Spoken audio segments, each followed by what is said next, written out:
2001 நீங்க தேர்தல் கட்சி வச்சிருந்தா வெற்றி பெற்றுக்கலாம் என்ற ஒரு இல்ல 100% வெற்றி பெற்றிருப்பாங்க, அதுல டவுட்டே கிடையாது.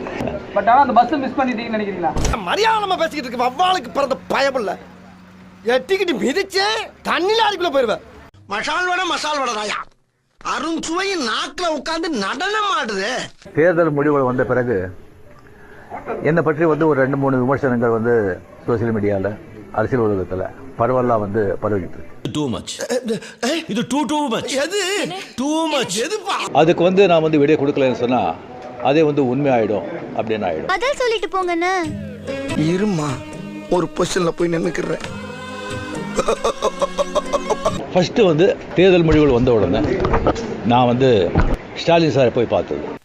எதையாச்சும் சொல்லியா சார்? ஒரு கேன என்ன சொல்ல சொன்னா என்ன சொல்லிட்டு இருக்க? அது கொஞ்சம் விமர்சனங்கள் வந்தது. ஸ்டாலின் சார் அவர்களே என்னுடைய 38-40 ஆண்டு நண்பர். எங்களுடைய நட்பு கொள்கைகள் அரசியலுக்கு அப்பாற்பட்டது. இதெல்லாம் நம்புற மாதிரியாங்க இருக்குது. ஜனநாயகத்தில் வந்து தோல்வி வெற்றி சகஜம்.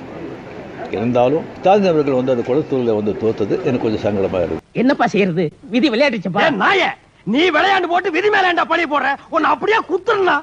அதுக்காக ஒரு நண்பனுங்கிற முறையில், நட்பு முறையில் அவரை போய் நான் பார்த்தேன். அதுக்கு வந்து நான் வந்து இங்கே விஜய் வந்து சிஎம் ஆகக்கூடாது, போருக்கு வரக்கூடாது, அதை தடுக்கிறதுக்கு வந்து ரஜினி அங்கே போயிருக்காங்க அப்படின்னு சொல்லி விமர்சனங்கள் வெளியே வருது. ஐயா, என் நிலைமை ரொம்ப மோசமா இருக்குங்க, சொல்லவும் முடியல, மெல்லவும் முடியல. அந்த சூழ்நிலையில் நான் அதெல்லாம் பேச முடியல. அப்போஸ் குளுக்கோஸா?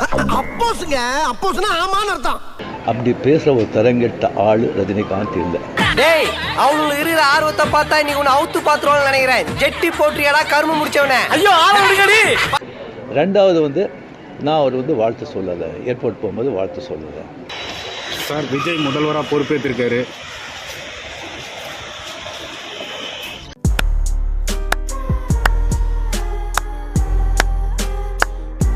திடீர்னு ஒருத்தர் ஒரு மீடியா ஆள் மாதிரி தெரியல எனக்கு. ஒரு சின்ன ஃபோன் வச்சுக்கிட்டு விஜய் ஒரு முதலமைச்சர் இருக்காரு, சட்டன் ஷாக். அது ஒரு மீடியா மாதிரியே தெரியல எனக்கு. ஃபோன் வச்சுக்கிட்டு நான் அப்படியே பார்த்து சிரிச்சு நான் போய் ஒரு ஜெயிச்ச உடனே எக்ஸ் தளத்தில் வந்து என்னுடைய வாழ்த்துக்களை தான் வந்து அவருக்கு வந்து பதிவிட்டேன்.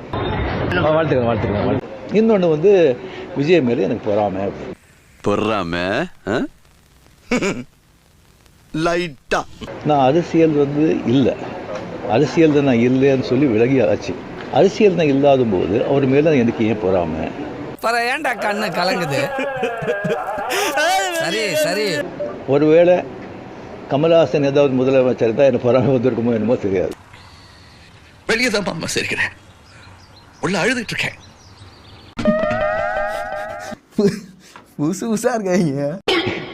அப்போ கூட வந்திருக்காது. கிடைக்காது, கிடைக்காம இருக்காது, கிடைக்காம இருக்குது, கிடைக்காது. நீங்க சும்மா இருங்க, நீங்க பேசுறதே இரிட்டேட்டிங்கா இருக்கு. சம்பந்தம் இல்லாம பேசிட்டு இருக்கீங்க. நான் முதல்லயே சொல்லியிருக்கேன், நான் வந்து விஜயை வந்து நான் இதை கம்பேர் பண்ணிக்கிட்டா அது எனக்கு நல்லது இல்லை, கெட்ட பேர். விஜய் என்ன பத்தி கம்பேர் பண்ணிட்டா அவருக்கு நல்லது. You are really a God gifted child. அது இந்த இவ்வளவு சின்ன வயசுல, 52 வயசுல எம்ஜிஆர் என்டிஆர் சாதனை பண்றதை விட அதை விட ஜாஸ்தி. கம்ப்ளீட்டா சென்டர் பிஜேபி இங்க 2 பெரிய கட்சிகளை எதிர்த்து தனி ஆளை வந்து ஜெயிச்சிருக்காங்க. Thank you, Your Honor. Thank you.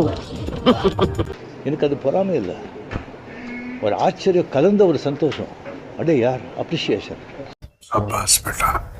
உங்க ரசிகர்கள் என்ன சொல்றாங்கன்னா, நீங்க கட்சி ஆரம்பிச்சா நீங்க சிஎம் ஆயிருக்கலாம், கால சூழ்நிலை ஆகலன்னு ஒரு வருத்தப்படுறாங்க. ஏன்னா மூக்கு புடப்பா இருந்தா சில நேரத்துல இப்படி எல்லாம் யோசிக்க தோணும் கொஞ்சம். 2001 நீங்க தேர்தல் கட்சி வச்சிருந்தா வெற்றி பெற்றுக்கலாம் என்ற ஒரு சொல்லப்படுகிறது. அது வந்து தவறுபட்டுமோன்னு நினைக்கிறீங்களா?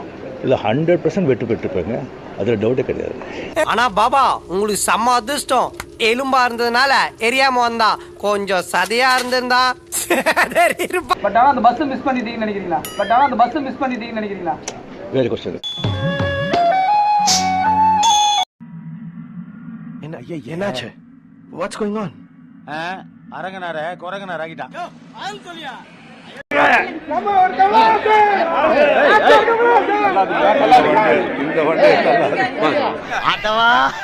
பேச்சு ஜாஸ்தியா இருக்கு பின்னாடி. இந்த சிச்சுவேஷனை நான் எப்படி சமாளிக்க போறேன்னு பாக்குறீங்களாடா? பாத்துட்டு தானே இருக்கோம்.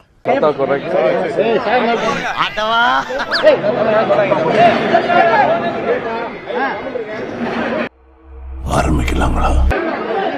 கத்தாதீங்க ப்ளீஸ். ஜோக்கா டேய், இவன் வேற என்னை ரொம்ப டார்ச்சர் பண்றான்டா. சத்தம் போட்டா அங்க கேட்காது. நீ வர வர ரொம்ப கோவப்படுற சிங்கம். கோபப்படுறானா? ஆமா, சிங்கம் கோபப்பட தான் செய்யும். நடிகர் விஜய் வந்து முதலமைச்சரா பதவியேற்று ஆட்சி நடத்திட்டு வர்றாரு. அவருடைய ஆட்சி நடப்புகள் எப்படி இருக்கு நேரடியா சந்திச்சிருப்பீங்க? இல்லைங்க, 2 நாள்ல சொல்லக்கூடியது ஜோசியமா தான் இருக்க முடியும். எல்லா பைத்தியங்களுமே மென்டல் ஹாஸ்பிட்டல்ல இருக்கணும்னு அவசியம் இல்ல. சில பைத்தியங்க ஊருக்குள்ளேயும் சுத்திட்டு தான் இருக்கு. 6 நாள்ல சொல்லக்கூடியது அப்படிதான் இருக்க முடியும்.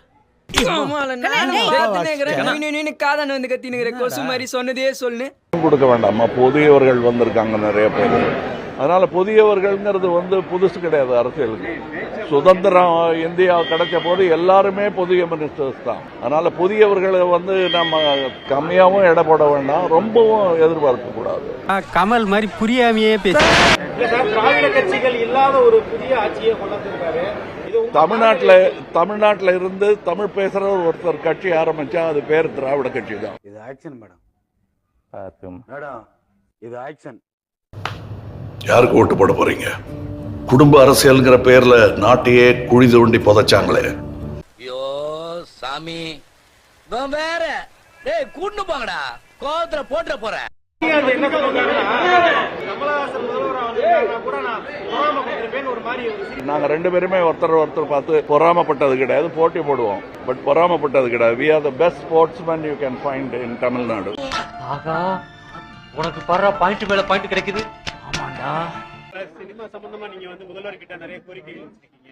அதுல உங்களுக்கு முக்கியமானது என்னன்னு இல்லையே, அததான் இருக்கேன். நீங்க படிச்சு கூட பார்க்க மாட்டேன். ஜோக் இல்ல இல்லையா? இல்ல, முதல்வர்கிட்ட இருக்கு. அது பத்திரிகையில உங்க நண்பர்களே அதை போட்டிருக்காங்க. This is an unwanted statement irrelevant to the current situation. திரும்ப அதையே பேசிட்டு இருக்க வேண்டாம். அதுல நல்லது எதுன்னு உங்களுக்கு தோணுதோ அதை சிறப்பா கோடிட்டு காட்ட வேண்டியது உங்க கடமை. அவரோட பதவி நீங்க முதல்வர் பதவியேற்றதுக்கு அப்புறம் அரசியல் கட்சி தலைவர்களை நேரடியா அவங்க இல்லத்துக்கு போய் நேரடியா சந்திச்சாரு.